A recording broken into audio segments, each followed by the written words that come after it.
Bonjour à tous. Bonjour. Là, vous m'entendez?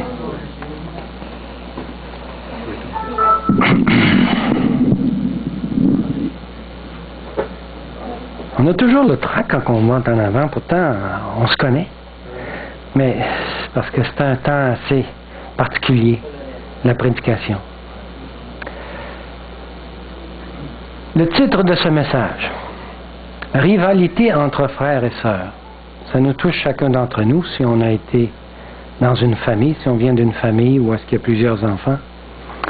On a tous connu la vie entre frères et sœurs quand on est tout petit, et immanquablement, on a un peu de petites chicanes.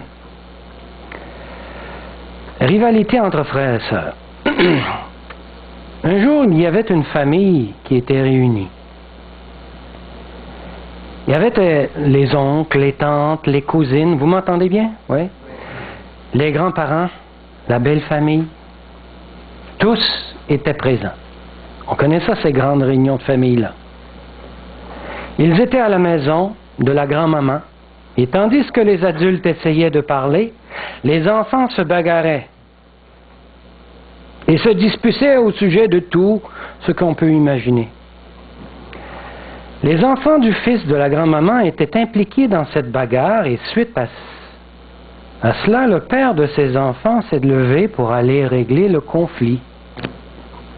Pendant qu'il se levait, il a entendu la grand-maman lui dire: « Ah, j'ai toujours eu du plaisir à observer mes petits-enfants se bagarrer parce que Sylvain est en train de se venger en lui donnant une bonne raclée parce que c'est à son tour de montrer qu'il est capable. Lui donner la vengeance. De toute façon, ils se battent tout le temps, ces deux-là. » Puis soudainement, elle se mit à dire: « Je ne suis pas tellement heureuse de les voir se battre entre eux, parce que je sais que lorsque deux frères se battent tout le temps comme ça, ils vont grandir, et lorsqu'ils seront devenus adultes, ils se détesteront l'un l'autre. Ça reste. »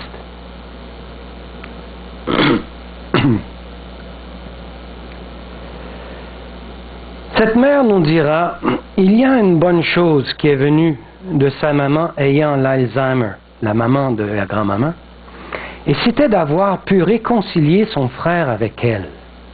Elle se rappelait ça. Maintenant, ils sont devenus des amis. C'est devenu à un tel point entre les deux qu'ils ne pouvaient rester ensemble dans une cuisine sans se chamailler. Mais après avoir vécu cette situation difficile, non seulement ils peuvent passer du temps ensemble maintenant sans se chamailler, mais ils sortent souvent ensemble, se rencontrent souvent et même s'appellent souvent au téléphone.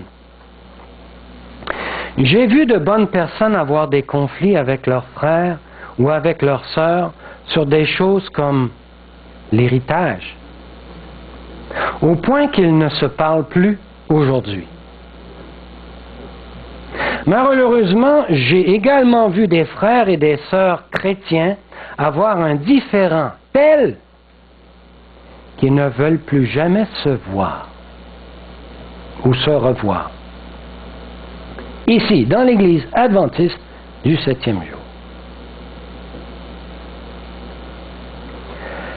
Voyons, en tant que chrétiens, nous sommes tous membres de la famille de Dieu. Ce qui fait de nous des frères et des sœurs en Jésus. Alors, comment cela se fait-il que nous nous blessons régulièrement? Les membres d'une famille ne sont-ils pas censés s'aimer les uns les autres, se pardonner réciproquement et s'entraider? Si notre famille ne peut pas faire cela pour nous, qui pourra le faire?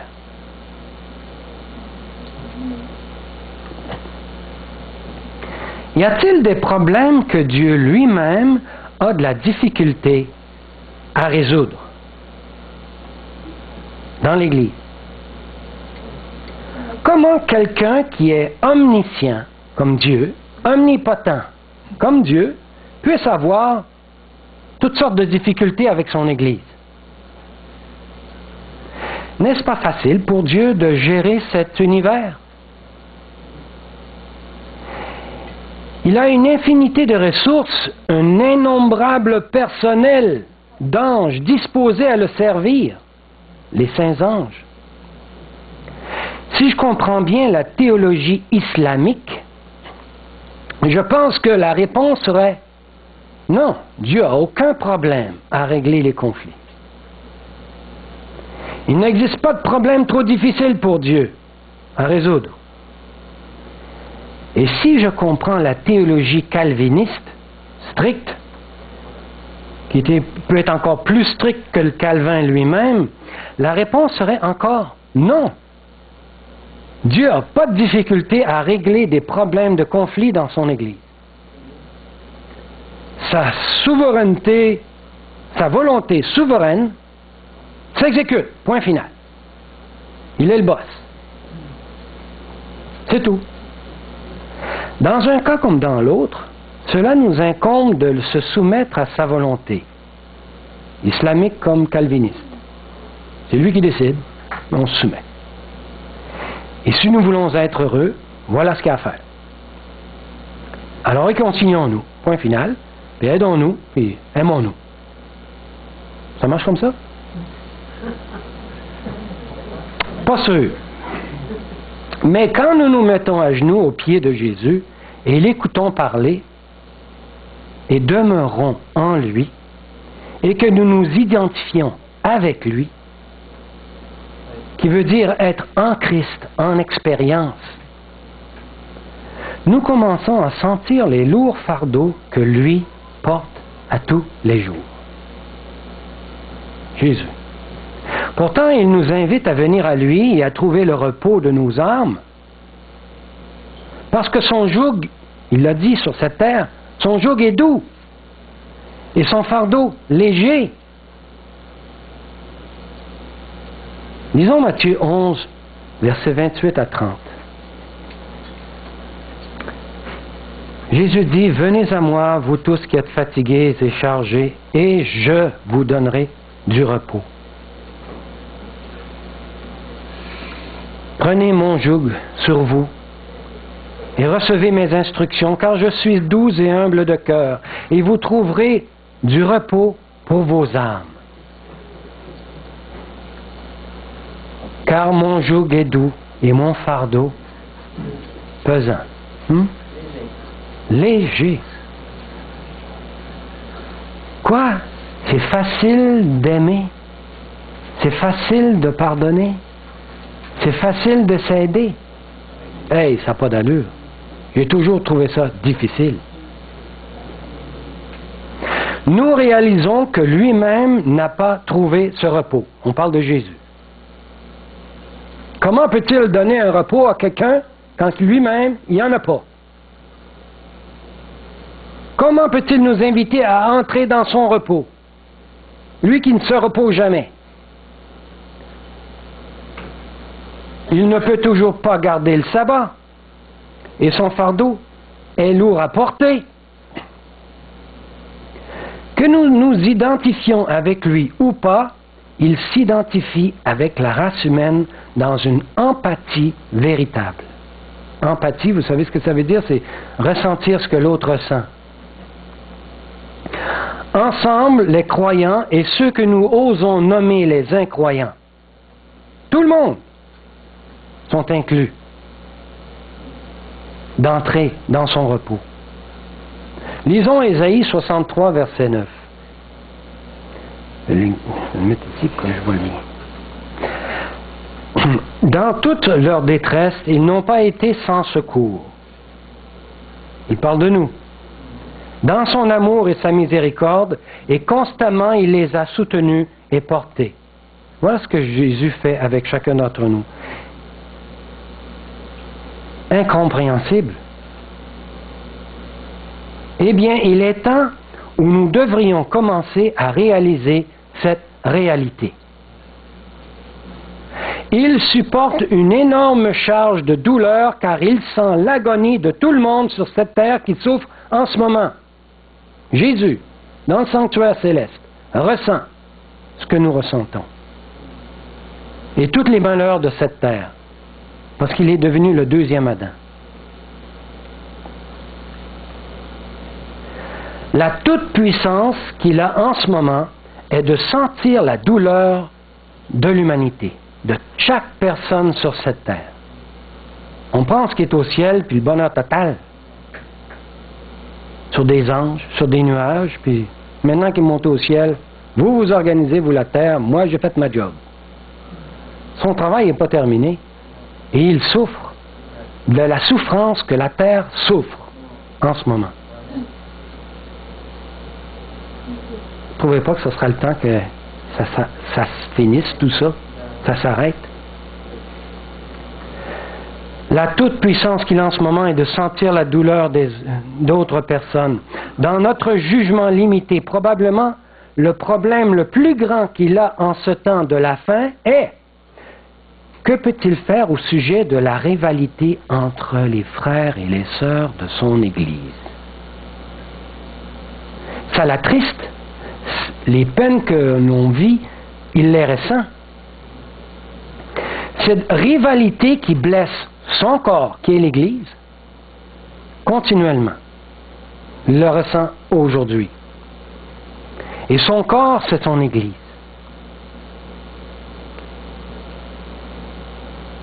Caïn et Abel. Tout ça a commencé par le conflit entre Caïn et Abel. Et s'est poursuivi tout le long des milléniums de l'histoire de la terre entre frères et sœurs, du peuple de Dieu, jusqu'à la première venue de Jésus. Cette rivalité a atteint son apogée dans le peuple d'Israël, lorsque la majorité l'a rejeté et l'a crucifié. Dieu sait que la seule solution à ce problème, la seule, c'est l'agapé. Lisons Jean 13, versets 34 et 35. Je vous donne un commandement nouveau. Aimez-vous les uns les autres, comme je vous ai aimé. Vous aussi aimez-vous les uns les autres. À ceci, tous connaîtront que vous êtes mes disciples, si vous avez de l'amour les uns pour les autres. On lit ça, puis il dit, j'y arrive pas, moi. Je peux pas aimer celui qui m'a fait du mal. Surtout dans l'Église. Surtout quand on nous respecte pas, puis qu'on nous fait sentir qu'on est indésirable. Non, c'est vrai. C'est impossible pour nous d'aimer, comme ce que Dieu nous demande. Aimez-vous. Ah ouais. Mais regardons cette phrase comme une promesse que Dieu veut réétablir dans chacun d'entre nous. Une promesse. Mais comment le Saint-Esprit peut-il réussir à mettre cet amour agapé dans nos cœurs si nous sommes peu disposés à nous abandonner à lui? Lisons Romains 5, verset 5. Or, l'espérance ne trompe point, parce que l'amour de Dieu est répandu dans nos cœurs par le Saint-Esprit qui nous a été donné. C'est déjà donné. Le don est là. Il n'y a pas écrit le Saint-Esprit qui va vous être donné. Il est déjà là, ce don. Pouvons-nous sortir de la maternelle et commencer à partager son fardeau? Imaginez. Dieu ne nous demande même pas de partager mon fardeau. Il veut que moi, je lui partage son fardeau. Richard, tu vas trop loin. Les mains de Dieu sont-elles à jamais liées de sorte qu'il ne puisse pas faire ce qu'il veut faire? Lui, omnipotent, il est lié. Difficile à comprendre, hein? Comment ça? Voici un homme qui force. La Bible, lorsqu'on la regarde dans son ensemble, nous explique comment, clairement, que Dieu ne peut pas et ne veut pas forcer l'être humain à l'aimer. Il ne veut pas. Puis il ne peut pas non plus parce que son agapé l'empêche. Pas plus qu'un homme, par la force, ne peut inciter une femme à l'aimer. L'Ancien Testament nous révèle comment Dieu a essayé maintes et maintes fois, par différents moyens, d'arriver à déverser ses bénédictions sur le peuple d'Israël qu'il désirait si ardemment leur donner. Lisons ce que Jésus a dit dans Matthieu 23, verset 37. Jérusalem, Jérusalem, qui tue les prophètes et qui lapide ceux qui te sont envoyés, combien de fois ai-je voulu rassembler tes enfants comme une poule rassemble ses poussins sous ses ailes, et vous ne l'avez pas voulu. Dieu a essayé toutes sortes de méthodes possibles à l'exception d'une seule, forcer leur volonté. Lisons 2 Chroniques 36, versets 15 et 16. L'Éternel, le Dieu de leur père, donna de bonne heure à ses envoyés la mission de les avertir. Car il voulait, quoi? Épargner son peuple des conséquences. Mais ils se moquèrent des envoyés de Dieu. Ils méprisèrent ses paroles. Et ils se raillèrent de ses prophètes jusqu'à ce qu'il n'y ait plus aucun remède. Ici, nous voyons les Israélites en captivité. Dieu a essayé d'envoyer des calamités, les laissant être opprimés par les Philistins. C'est pas assez. En envoyant des famines. C'est pas assez. Aucune pluie pendant 3 ans et demi dans la période du prophète Élie. C'était pas encore assez. En laissant le royaume du Nord être conquis par les Assyriens. C'était pas encore assez. Et laisser finalement les Babyloniens détruire le magnifique temple de Salomon, ainsi que la ville de Jérusalem, et de laisser son peuple devenir captif dans une terre païenne. C'était-tu assez? Non. Pas encore. Lisons 2 Chroniques 36, versets 17 à 20. Alors l'Éternel fit monter contre eux le roi des Chaldéens, c'est ça, c'est les Babyloniens, et tua par l'épée leurs jeunes gens. C'est la crème de la société, ça, les jeunes. Dans la maison de leur sanctuaire. Ils s'étaient cachés dans l'église en espérant être sauvés par Dieu. Et il n'épargna ni le jeune homme, ni la jeune fille, ni le vieillard, ni l'homme aux cheveux blancs. Il livra tous entre ses mains. T'as pas encore assez? Mais non. Nebuchadnezzar emporta à Babylone tous les ustensiles de la maison de Dieu, grands et petits, les trésors de la maison de l'Éternel et les trésors du roi et de ses chefs. Ils brûlèrent la maison de Dieu. Ils démolirent les murailles de Jérusalem. Ils livrèrent au feu tous ses palais et détruisirent tous les objets précieux. Encore assez? Non. Nebuchadnezzar emmena les captifs à Babylone, ceux qui échappèrent à l'épée, et lui furent assujettis comme esclaves, à lui et à ses fils, jusqu'à la domination du royaume de Perse. Enfin, au royaume de Perse, on va revenir à la maison.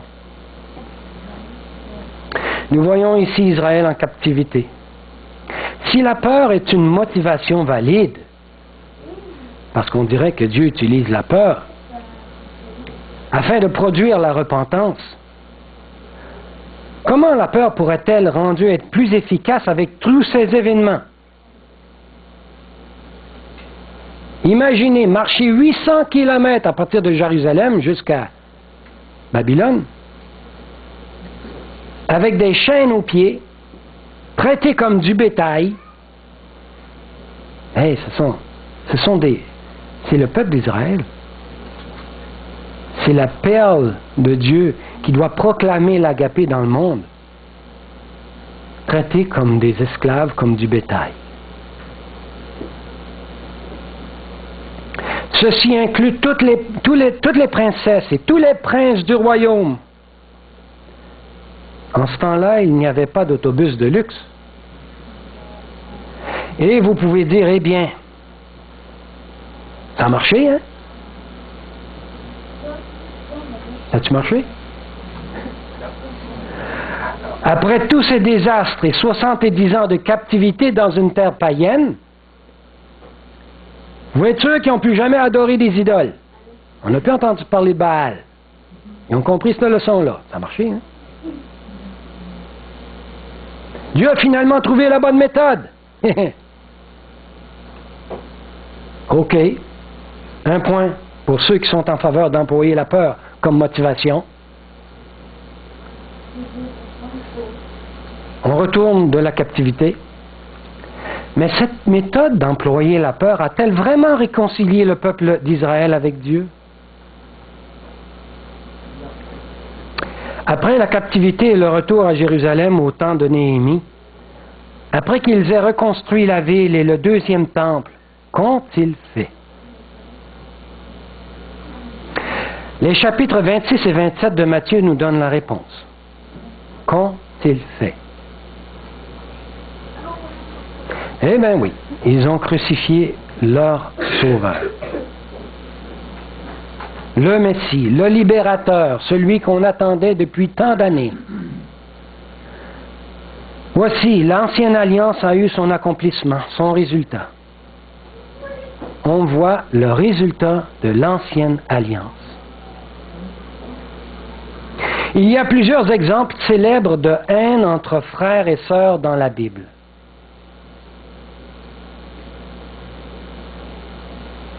Vous connaissez l'histoire de Caïn et d'Abel, deux frères, un tue l'autre, jaloux, parce que Dieu a agréé son offrande.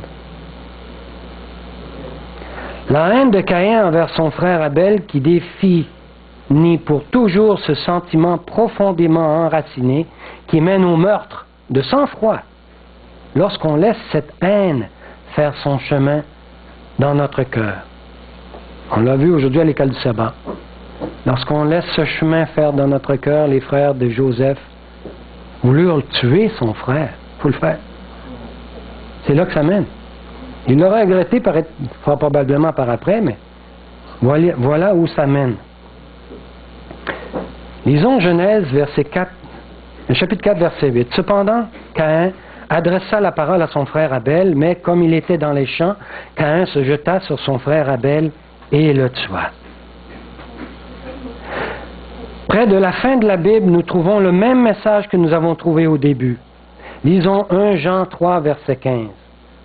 Quiconque est son frère est un meurtrier.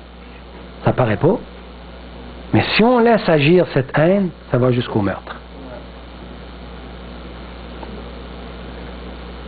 Cela ne nous fait pas trembler. Pensons à Ismaël. Ismaël fut renvoyé. Ismaël, né selon la chair, fils d'Abraham, a voulu persécuter son frère Isaac, l'enfant de la promesse, né selon l'esprit. On lit ça dans Galates 4, verset 29.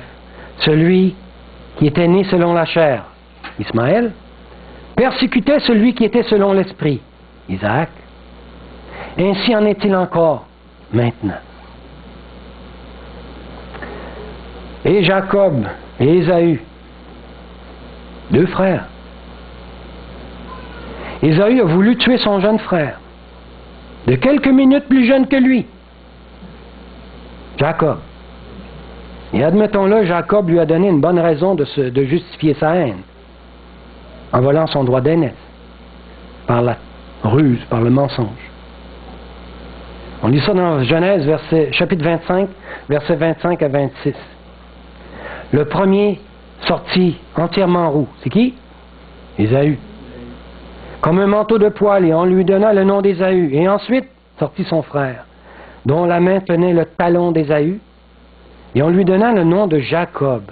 Isaac était âgé de 60 ans. En passant, c'est mon âge.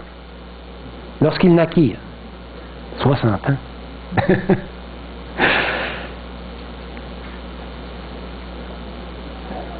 passant, ouais, on est dans le temps où Jésus est mort sur la croix. Vendredi saint, c'était hier. En tout cas, pour les catholiques. Pour les juifs, c'est la semaine passée. C'était sabbat, c'était la Pâque des juifs. Juive la semaine passée. Mais cette semaine, c'est la Pâque catholique. Il est bon de s'arrêter, de méditer sur ce que Jésus a fait pour l'humanité. Au moins une fois par année. On voit ici Joseph vendu par ses frères. Les 10 fils de Jacob détestaient Joseph et ont voulu le tuer, et du moins ruiner sa vie en le vendant comme esclave. On voit ça dans Genèse 37, versets 26 à 28. Alors Judas dit à ses frères, c'est Judas qui a commencé l'idée, que gagnerons-nous à tuer notre frère et à cacher son sang? Venez, vendons-le aux Ismaélites et ne mettons pas la main sur lui, car il est notre frère, notre chair. Et ses frères l'écoutèrent. Au passage des marchands de Madianites, ils tirèrent et firent remonter Joseph hors de la citerne, et ils le vendirent pour 20 cycles d'argent aux Ismaélites qui l'emmenèrent en Égypte. On a aussi David, avec sa fronde. Quoi, il y a des problèmes avec ses frères, David? Ben oui.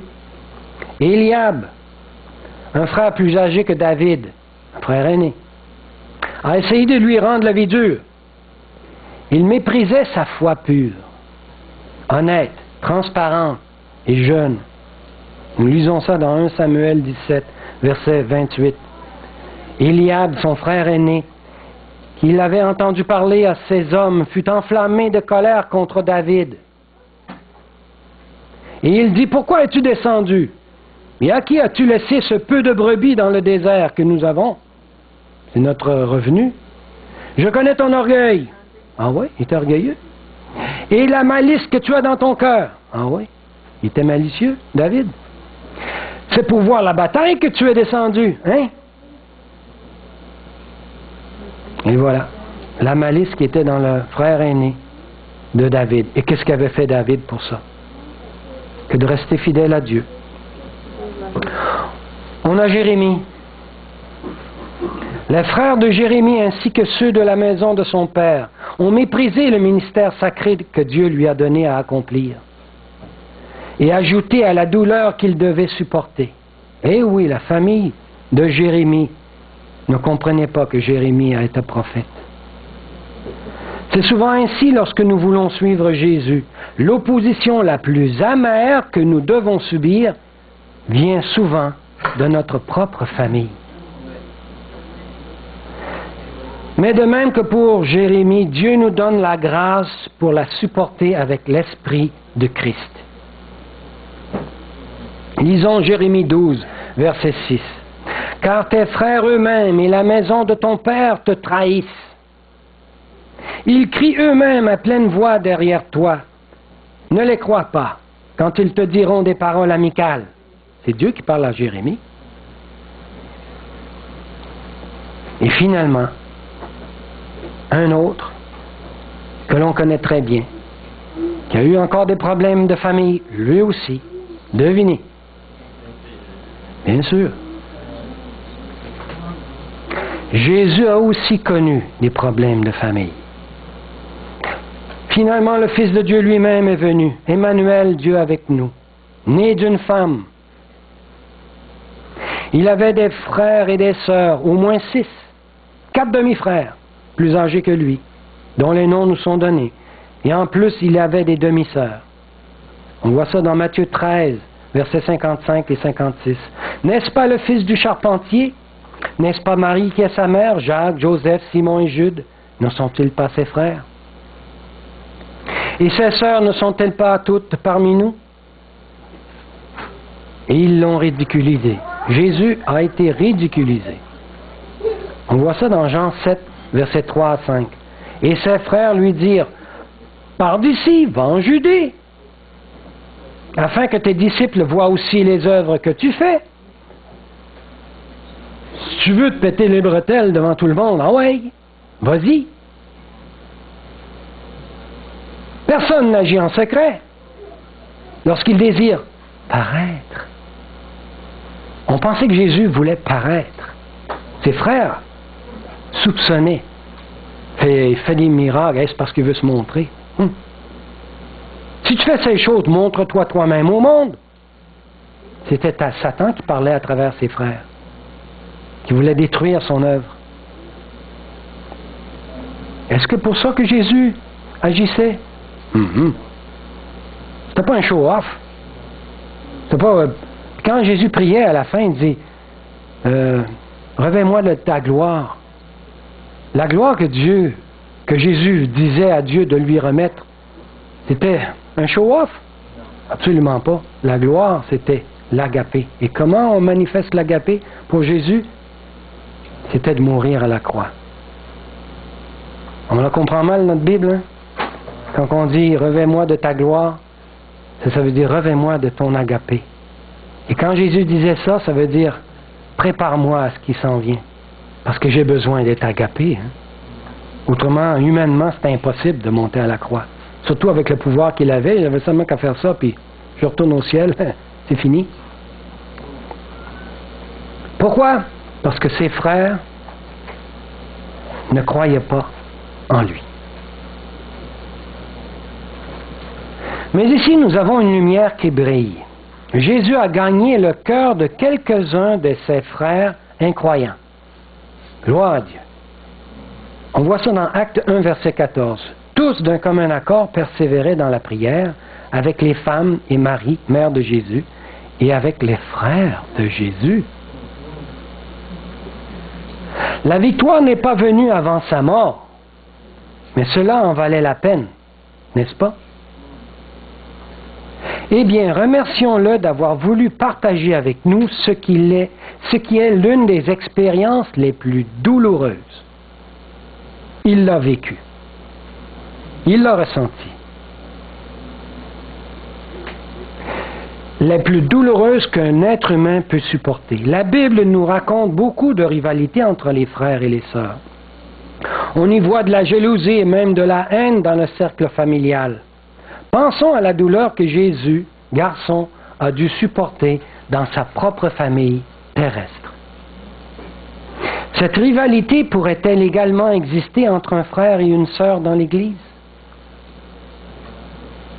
Bien sûr.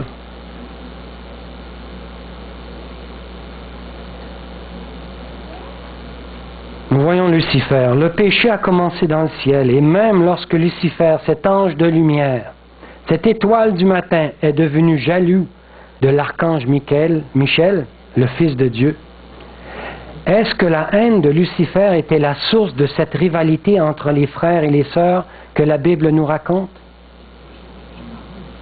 Bien sûr. Essayer de donner raison à la rébellion de Lucifer, c'est d'essayer de justifier sa rébellion. Donner une raison à ça, c'est de justifier sa rébellion. Mais nous avons besoin de comprendre ce que cela implique. Lisons Ésaïe 14, verset 14. « Je monterai sur le sommet des nues, je serai semblable au Très-Haut. » Qui c'est qui a dit ça? Lucifer lui-même. En voulant devenir semblable au Très-Haut, en fait, Lucifer a voulu assassiner Dieu. Est-ce qu'il pensait qu'il était en train de faire ça? Non. Mais il voulait juste sa place. Mais pour arriver à avoir sa place, il fallait qu'il tue. Mais il n'aurait jamais pensé que le péché ou le mal aurait mené jusque-là.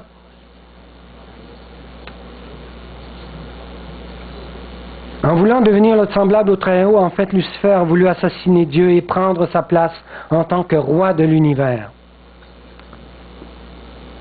Il nous a donné la preuve en crucifiant le Fils de Dieu. Sa jalousie du début s'est transformée en une haine telle.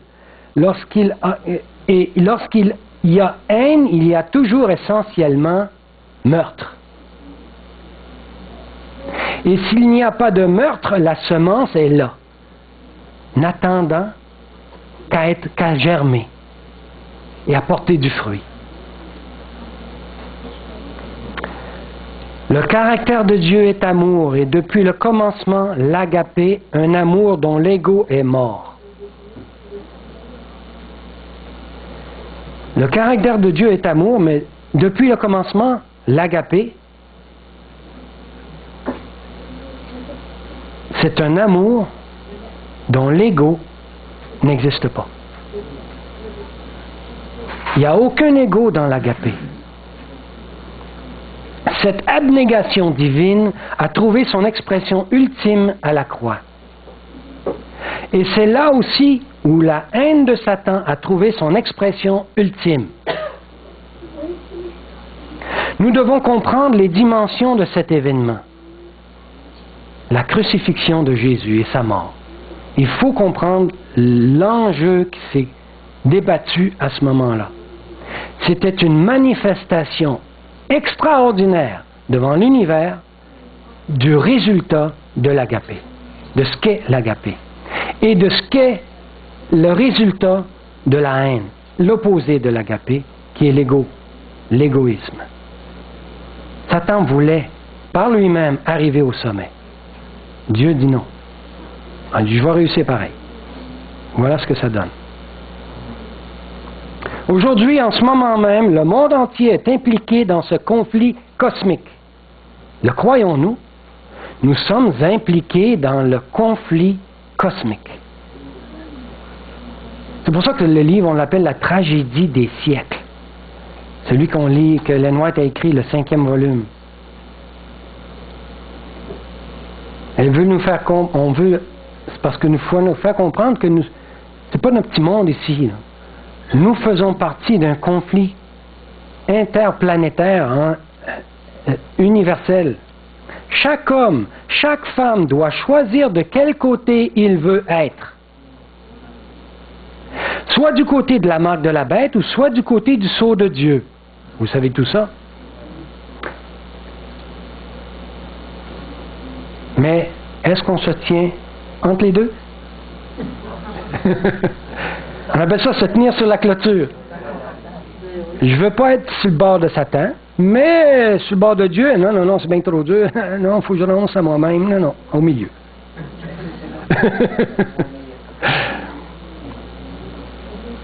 Sachez qu'il n'est pas possible de se tenir sur la clôture. Choisissons aujourd'hui de renier l'ego en Christ. Où voulons-nous nous joindre à la rébellion de Lucifer? De son côté ou contre lui? Du côté de Dieu. Où voulons-nous nous situer? N'oublions pas que ceux qui sont proches du Christ tâcheront constamment de réconcilier des frères ou des sœurs entre eux, de ramener l'harmonie dans la famille. Lisons Jean 13, verset 35. À ceci, tous connaîtront que vous êtes mes disciples si vous avez de l'amour les uns pour les autres. Amen. Amen. Amen. Amen.